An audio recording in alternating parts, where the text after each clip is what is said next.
So we reach the top of the hexagram. We are at line 6 in the gate 7, and it is called the administrator. The 6th line can get very burnt when they're young. We know all about this now, don't we? They start off being the leader, administrating, and they get burned. They quit. They go up on the roof of the house and they watch everybody else trying to be a leader. And they begin to be a very good judge of who can lead and who can't lead. And they can be very wise about what leadership is of value to the collective and what isn't. One of the things to see in the movement of the hexagrams, because we're going to move from the 7 into gate 4, is to see that understanding the nature of the right role leads to new formulas. It leads to the capacity to see what kind of steps, what kind of pattern operates best for the benefit of humanity, for the benefit of the collective. Both the 7 and the 4 are in logical circuitry, so there is a flow here. There's a lifetime learning, which says the ability to share and justly apportion power. So it's interesting that the administrator in the line 6 here is in harmony to the 3rd line anarchist. You know, the whole thing about the anarchist is that they cannot know what institution can be replaced because they don't know the needs of the other in relationship to itself. They only know what doesn't work.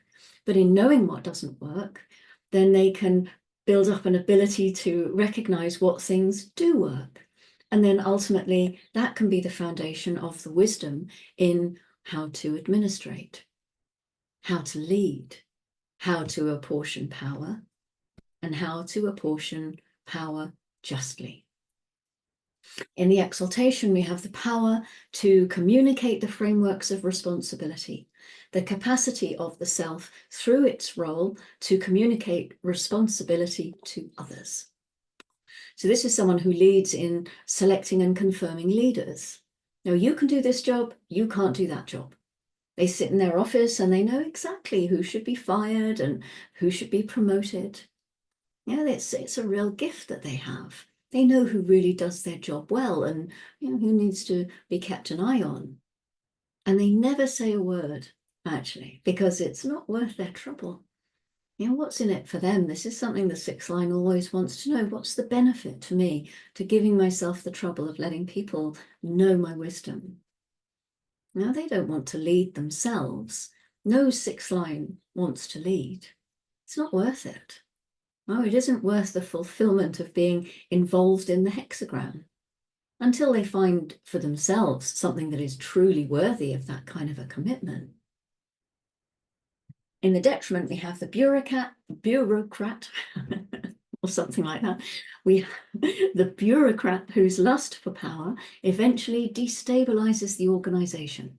The role of the self to seek power through the communication of responsibility. So this is corruption. This is where we find someone who uses others to stay in a powerful position or to get more power. They keep tabs on all the favors that are owed, and they know how to call them in, when to call them in, how to get the greatest effect from all of that. It's very difficult to be a collective leader in any way. We've already seen that the 31 and the 7, because they haven't got their own energy, they're always dependent on the other. And we make a big deal out of the fact that politicians lie and cheat and can't be trusted. But the fact of the matter is really that they're forced to lie. Otherwise, the collective doesn't pay any attention to them.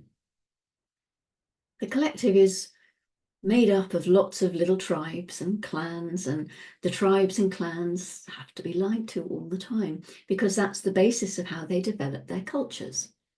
It's the nature of the penta, actually, in many ways. We all have to bow to the power of the penta.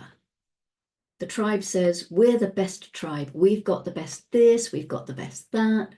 They enjoy their lies. The collective don't like it so much. And we want our collective leaders to be perfect. And yet our collective leaders are completely dependent on us for energy. They know that even though we want them to be perfect, we want them to lie to us, really. Because we want them to tell us that they can make our lives perfect. They can make our lives comfortable and secure. So we want them to lie because they can't do that for us. 6 lines are always paying attention to the circuitry.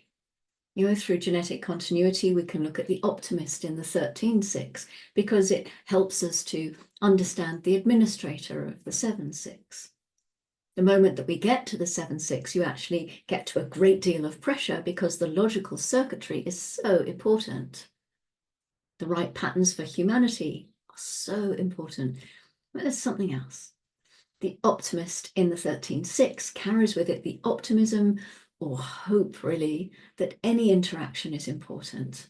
And the mystical beauty of the 7-6 is the recognition that all human beings are leaders, all of them. And they all have a role in this life, and all that can be very beautiful. So the grounding in the 13-6 we just heard is the optimist. The ability to accept any limited interaction as a necessary step towards greater union.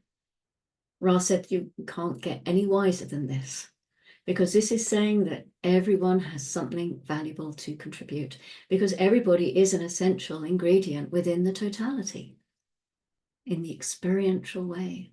And all experience is of value. Yeah, each and every human story is of value. The optimist recognizes the unique and inviolable spirit that lies in each and every one of us. And that's the source of its optimism. That would be a good grounding to every line in every gate, really, wouldn't it? The moon is still in gate 32. This is the gate of duration, the gate of continuity, the tribal splenic gate. This is not a gate that will rush to embrace a revolution, but it will adapt to the revolution if it succeeds, if it becomes established in the general community, as long as it can maintain the continuity of its basic nature. And it moves into gate 50 at 1613. This is the tribal gate of values, the cauldron. This is the value of historical continuity, with an emphasis on traditional values which serve and enrich the present and the future. It has a task of preserving values and structures for the generations that are coming through, giving them a solid grounding, if you like, as they grow up, giving them boundaries. But this can also manifest as a fear of responsibility or a misdirected sense of taking on responsibility, too much responsibility. And then at 3:36 tomorrow morning, the moon moves into gate 28, the preponderance of the great. This is the gate of the game player. This is the gambler, the one with an awareness of the transitoriness of power, the transitoriness of influence, and the potential to know what is and is not worth fighting for. This is an energy that is driven by the fear of death or the fear of dying before finding what is worthwhile in life. And so there's a need or a drive to take risks in order to feel more alive and to discover what it is in life that has value or meaning, what brings purpose to one's existence. So this is our weather for today. Thank you very much for joining me, and I will see you again tomorrow when we move into a new gate, into gate 4. And until then, as always, go gently.